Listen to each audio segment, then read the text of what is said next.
Welcome to the Canadian Cycling Magazine podcast.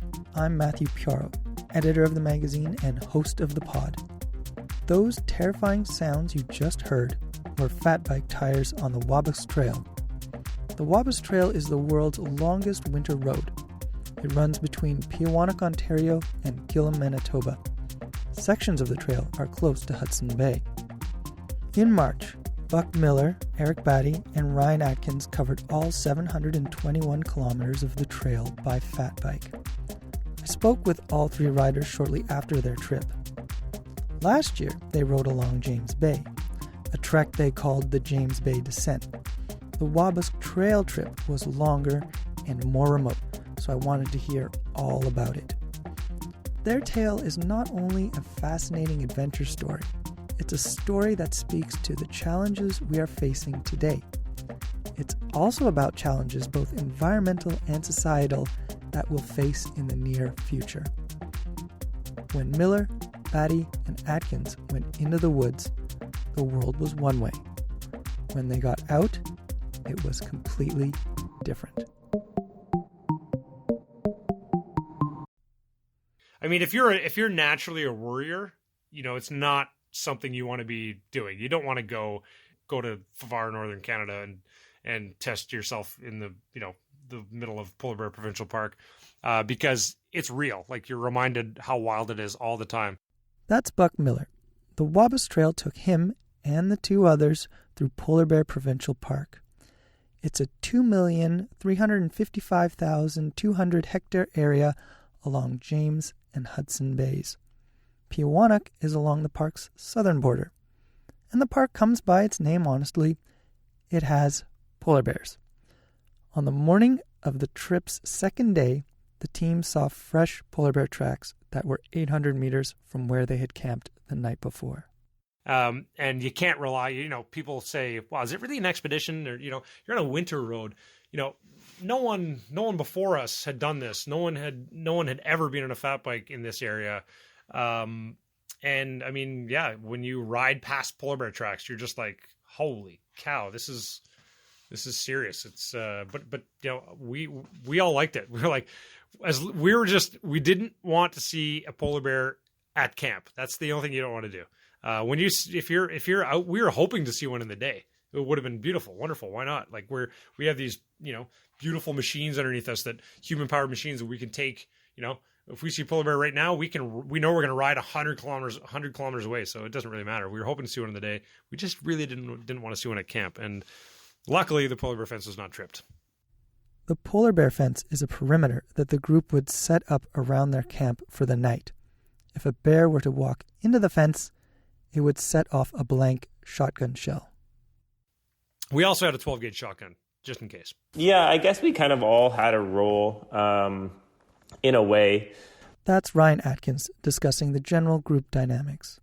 Eric's role was, I guess, the easiest to define. He was our videographer, our photographer, and he did a great job with that, dealing with, all the camera gear and the cold temperatures of managing those kinds of things. I think Buck is or was the logistics guy. He has the most experience living in the north and the most experience with interacting with the indigenous people and communities up there. So he knows a few Cree words, and he can kind of speak to the locals pretty well. And they were all wonderful. Everyone was super excited about what we were doing and how we were doing it. And they thought we were all just, crazy white guys, but they were super psyched. And then I guess my role was kind of just like a domestique supporter, cut the wind for the other two whenever possible. Had quite a bit of, weight on my bike and just, help with tasks, setting up camp. But really everyone was pitching in whenever possible. And it was a team effort. Now listen to this clip on the trail. It will tell you even more about the group's dynamic.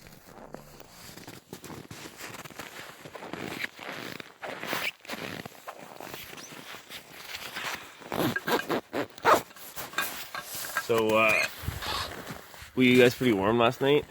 Yeah, it warmed up. I was hot. I think it still went down to like 20, but Yeah, well, when you have minus being 40 used to- bags.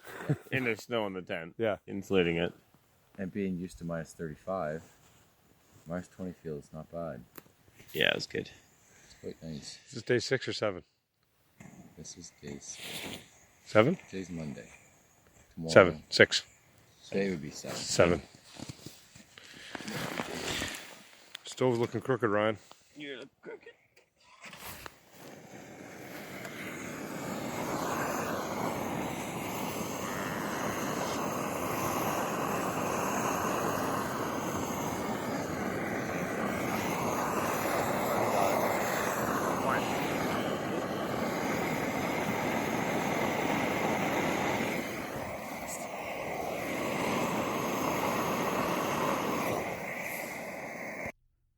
In case you didn't hear Atkins's reply to Miller's comment about the stove, it was, "You're looking crooked."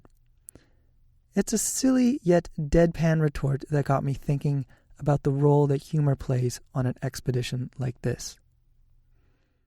So the role of humor in a long, kind of isolated trip like this, I think, is really important because it's just like it gives you something to talk about. It gives you something to focus on. I know that I'm always thinking of like a quick response or a quip back at something that Buck will say to me or otherwise. And so I think it's really great for morale, and it's, just a great way to kind of shoot the shit with your friends and, just have fun out there, because ultimately, like, these trips are fun. I know inside jokes grow and evolve and run through trips like these. I asked Eric Batty if he could remember any inside jokes a few weeks after the long ride. Trying to think back, I think once you kind of remove yourself from the setting of being up there with two other guys for a week and a half, I think it's even hard to actually even remember some of the inside stuff that we were joking about. But I think kind of the gist of it is you're riding 8 to 10 hours a day. You're tired, you're hungry, you're not eating enough, you're a little bit underslept, the sleeps haven't been the best.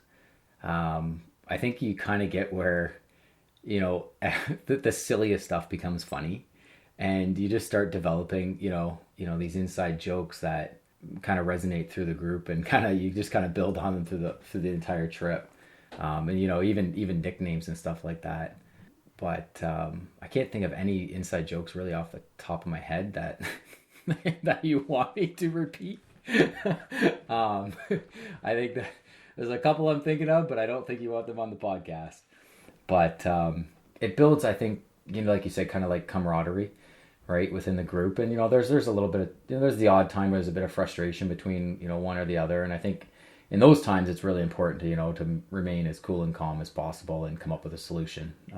But there's also for the 1% of that, or less than 1%, that there's any discrepancy or negative discussion, there's 99.5% that's usually positive and joking around and stuff, right? And of the three of us, I'm definitely the more serious in a setting like that, more serious person than Ryan and Buck.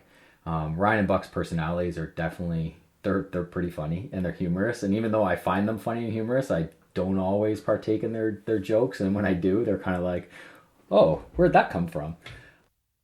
There were a lot of crashes on my behalf. I was the only one. I don't know if I'm not sure to say the word smart enough or stupid enough to use the whole front rack system. I was a little bit nervous of the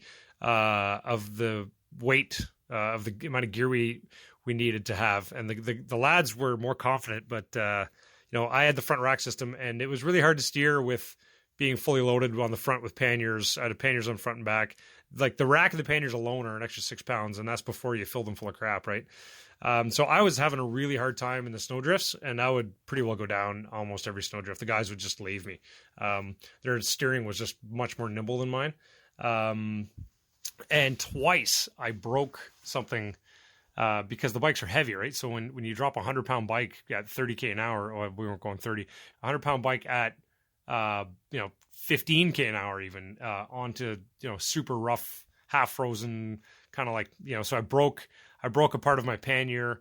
one day, and I broke another part of my rack another day. And it's just like, that was on day like 4 probably. And I was like, look, I can't really afford to crash. So I just slow right down going through anything that was kind of really chundery and soft, and really, really rough, because crashing was clearly, not good for the equipment. We were just constantly joking about how, Buck being a roadie and he can't, stay up on his bike, and Eric and I were having no trouble kind of riding through all the sections. And yeah, something as simple as that would just like give us hours of entertainment. Pedaling on the winter road was a mixed bag of, it wasn't like you're in a race or anything crazy hard, but it was just, it's just relentless, right? And you can feel the weight of your bike, and the size of it as well, into the wind. And it was just, it was difficult, yet not overly hard. Like there was no time where it was, it was like a mass sprint or something like that, or like a, 60-minute TT. It was actually like a fairly light effort. And for the 8 days we were out there, the only day that we actually, got to where we were kind of sweating was the last day, right? So we were keeping the riding as easy as possible. But it was that like just uncomfortable easy, right? So just you could feel that tension on the bike, right? And the bike's so heavy and the terrain is so undulating there over all the muskeg, right?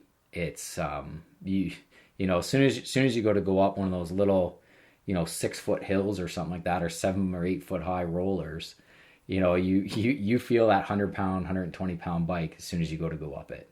So it was, and it was, loose snow, right? A lot of loose snow, which was tough. And there was, times where it was packed, and pretty quick.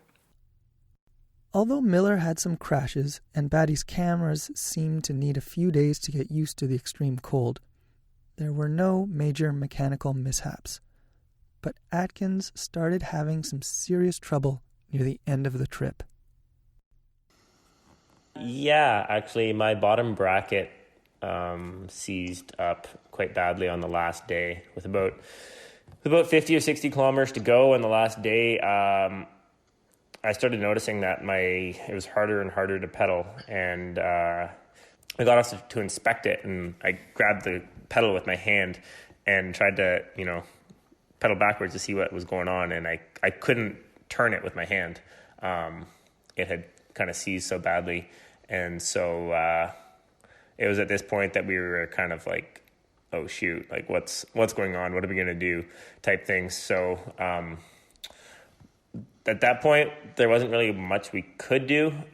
So we just kept riding, and it just kept getting more and more kind of resistance as we went. And the last 5 or 10 kilometers were pretty brutal. It was like, it was probably 200 plus watts just to overcome the resistance, and then put in whatever I could to move the bike forward. So I was at the limit for the last hour trying to get to the end.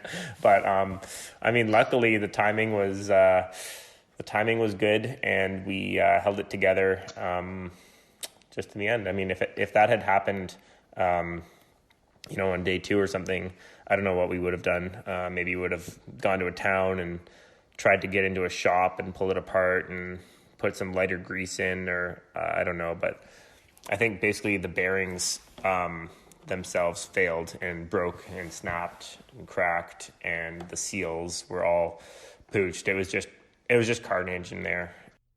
Miller, Batty, and Atkins started their expedition on March 10th. The next day, the World Health Organization announced that the COVID-19 outbreak was a pandemic. Then, the government of Ontario said students wouldn't go back to school for 2 weeks following the upcoming March break. On the day the group finished their trip, Ontario declared a state of emergency. Manitoba was 3 days away from making the same declaration. The phrase social distancing was suddenly everywhere. During the trio's trip, they barely knew any of this was going on. We'd all known about coronavirus before we'd left.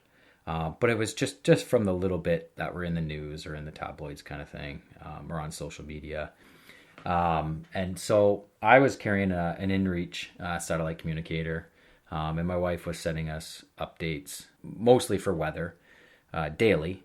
But she'd also send a little bit of, just a bit of tidbit of information on what was happening with the coronavirus. So we were getting kind of very abbreviated messages, and trying to decipher that as best we could. So we knew something was happening. And I was reading the messages to Buck and Ryan, and they were kind of, that's impossible. It's never happened. It's never happened in the last 100 years kind of thing. Your wife Eden is definitely overreacting and all this stuff. I'm like, well, I don't know. Like, she's not one to exaggerate, not one to tell me something that wouldn't need to be told, unless she felt, it was needed, right? So I definitely knew something was up and knew that she was probably playing it down a little bit. And so we had an idea what was going on, but we didn't really know. When we went through the communities, not a single person mentioned it. Nobody mentioned it at all to us in any of the communities. And we didn't meet many people on the winter roads driving vehicles because, like I said, in the 721K, we only passed 16 trucks. And none of them mentioned it either. But when we'd stop in the communities and say hi and take selfies with people, no one mentioned it. It wasn't a thing. We stopped and talked to an RCMP officer in Shamattawa, and he didn't even send the message home. That's where I think in Shamattawa, which was 2 days from the end of the trip, is where I found out that the kids were out of school. But we still didn't know. That was it. I was like, oh, okay, my daughter's not in school. I thought it was, I just didn't understand. None of us really understood the severity of it at all. But then when we got to Gillam, we were supposed to do a talk at a school there, and we were supposed to meet with a bunch of people, and we were supposed to go to the community center, and basically everything was shut down, everything was canceled. I went to the grocery store, and people were, avoiding me and walking on the other side of the aisle, and it just seemed like a very strange and different world than it had been when we had left Timmins, about 9 days ago. So it was, a huge surprise. I remember I met a cousin of mine who I've never met, or I never knew. Never even knew she existed, in Gillam. She'd be my third cousin, so a little bit far away, but still my third cousin. And she didn't shake my hand. I was like, what? Okay, crazy. And then we had a 3-day drive home. So that was also really interesting because a lot of pretty much all the restaurants were closed along the way. So it was drive through the whole way, avoiding touching anything, avoiding doing anything. But we still had to, travel to get home. And it was, I think, 3,400 or 3,600 kilometers of driving, or maybe even more. Having the drive home was kind of an acclimatization back to the reality of what was happening.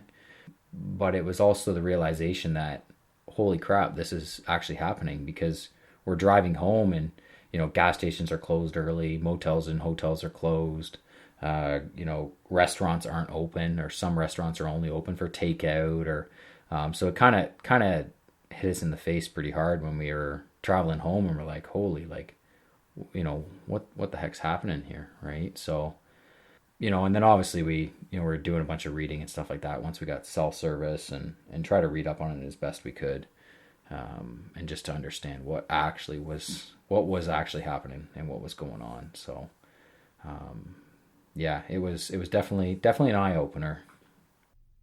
The Wapusk Trail took the group through the indigenous communities of Peawanuck, Fort Severn, Shamattawa, and Gillam. The riders know the challenges that people in the north face, so they wanted to do more than just tour through the area. The group worked with a charity and had a fundraising element associated with the expedition. The goal was to raise $10,000 for True North Aid. They surpassed their goal by more than $2,000. Miller talks about True North Aid.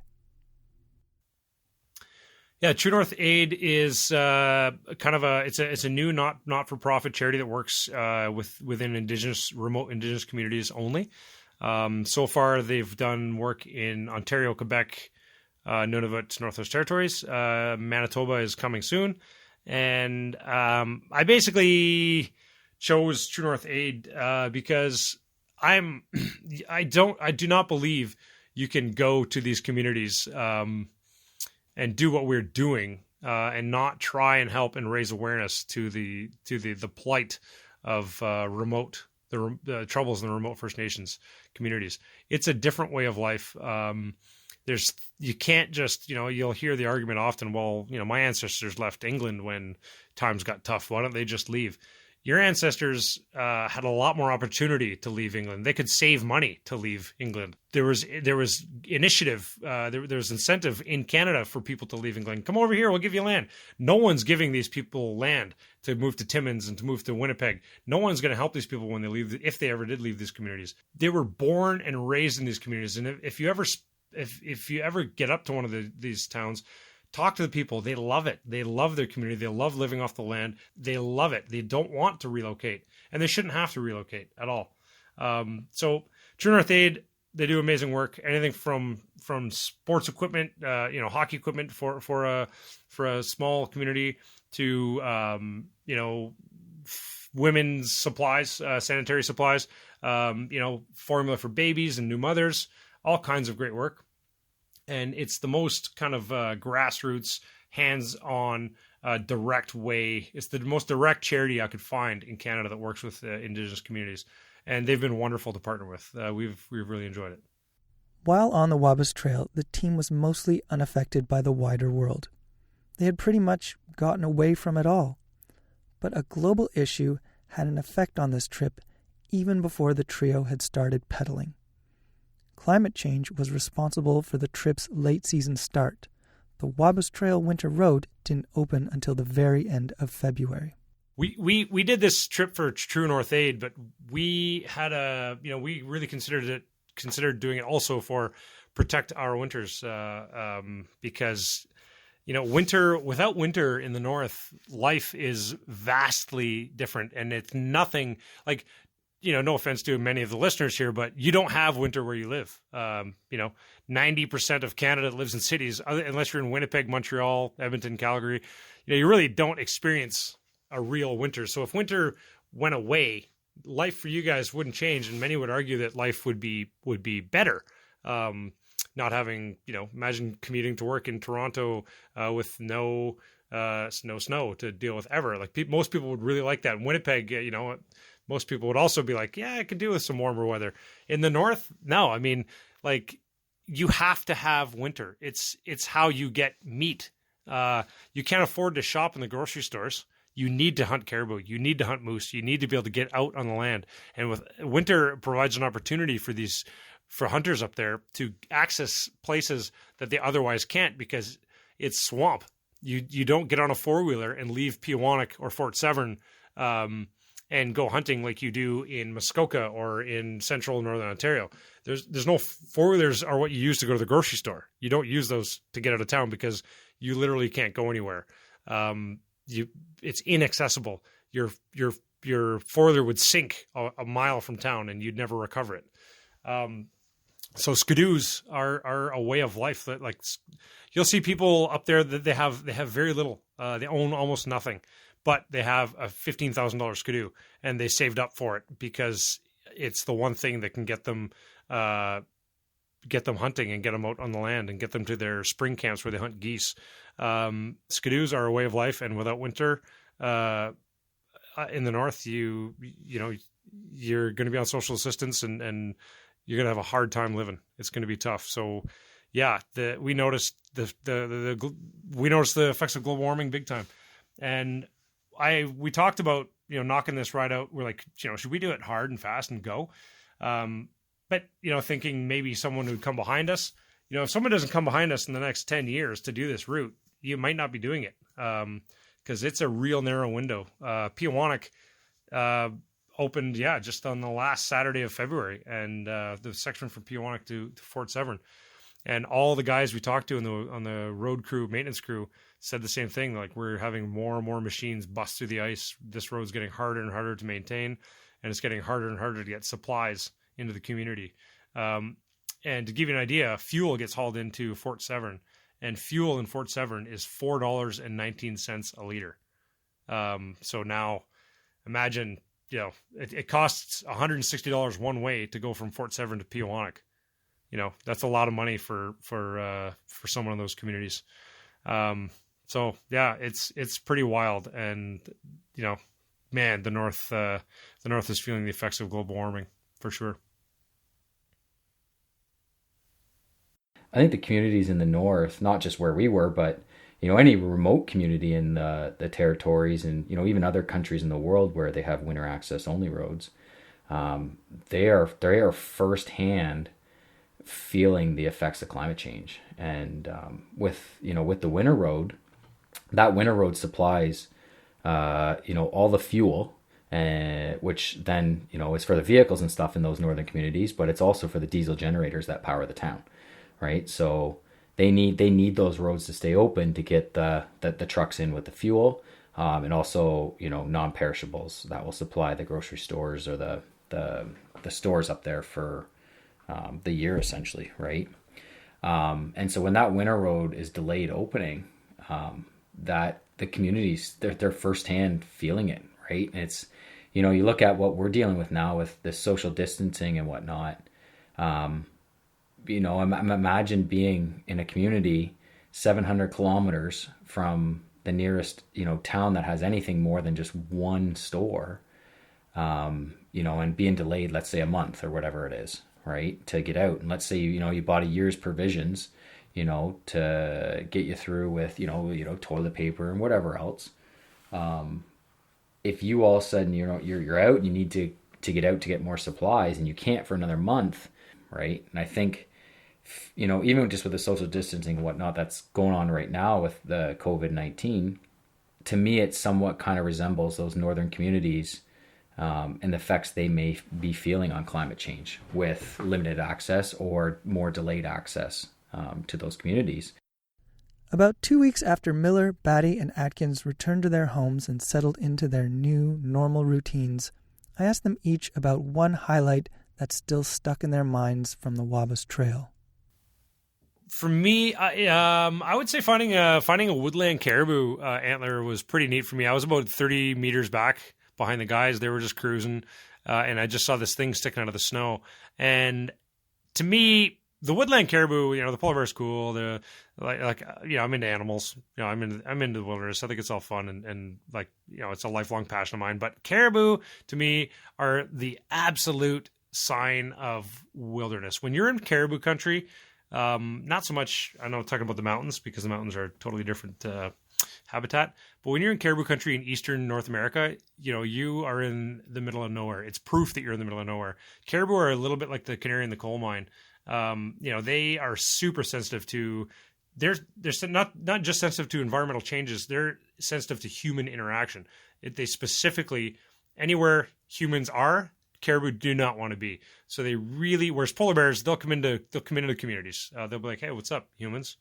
But caribou aren't like that. They're super scarce. And I just love traveling through caribou country and I've been on a lot of northern canoe trips and I've always wanted to find a caribou antler. And I've never. So it was kind of hilarious to find one in the winter. And it was at the bottom of the winter road, a grader or a snow, one of the big heavy equipment machines must have dug it up at some point. It was still just 4 tips of it were sticking out of the snow, and I recognized it out of the corner of my eye, and I had to kind of bust it loose and shake it out. And for me, non-cycling wise, that was the highlight of the trip because I've always wanted to find one of those. Now I've got this really cool keepsake on my mantle here at the house. The night that we got out to see the Northern Lights, probably the best I've ever seen them. And it was about 3:30 in the morning, and Buck had got up to take a pee, and he came back and was like, the Northern Lights are putting on a little bit of a show there. And I'm like, okay, well, I've seen the Northern Lights many times, but all right, well, you know what, I kind of got to go pee too, so maybe I'll get up and go look at them. And I walked out and I looked up and I was like, oh, we got to take some pictures. it was unbelievable. The sky was, 80% engulfed in bright green, and super dynamic too, like big waves, and it was just awesome. By far the best I've ever seen them.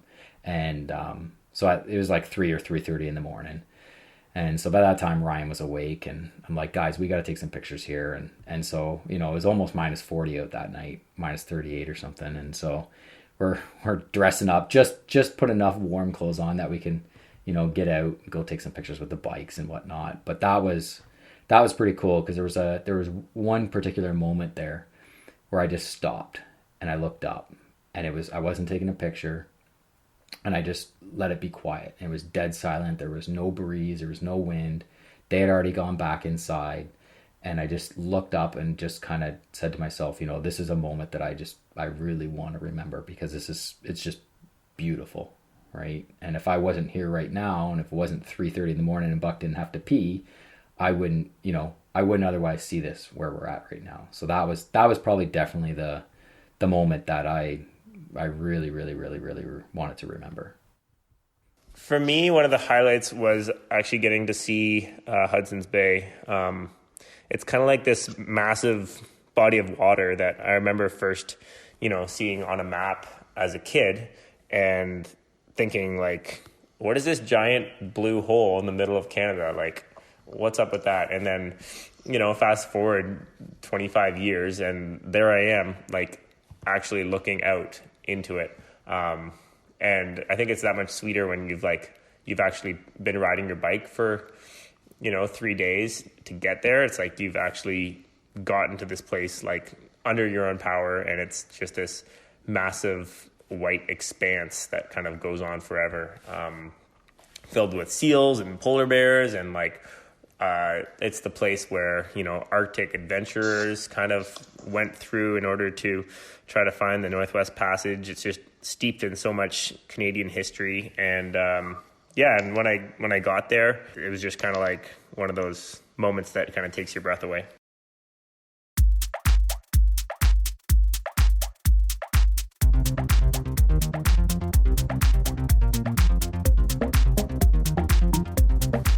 And that's the episode.